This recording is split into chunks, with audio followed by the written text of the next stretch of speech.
মনে রাখ বাবা, বিবাহ বহির্ভূত যেই কোনো মেয়ে যেই তোমার সাথে প্রেম করে, বিবাহ বহির্ভূত যেই কোনো মেয়ে যেই তোমার সাথে কোনো রকমের ভালোবাসার সম্পর্ক আদান প্রদান করে, খোদার কসম, রব্বে কাবার কসম, মনে রাখবা ওইটা বেহায়া, ওইটা চরিত্রহীন, ওইটা লম্পট, ওইটা জেনাকার, ব্যভিচারিণী নারী।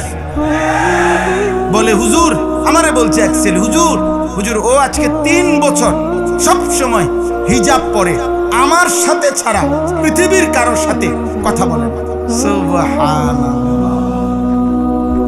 আমনে আব্দুল কাদের জিলানীর শাস্তো ভাই, আমনে জুনায়েদ বাগদাদির একবারে হুয়াতো ভাই, আমনের লগে কথাগুলি গুণ হয় না। আমনের লগে যে 3 বছর কথাগুলি, এটা গুণ হয় না, এটা গুণা না, গুণা হইব অন্য মানুষের লোক হইলে। আস্তাগফিরুল্লাহ।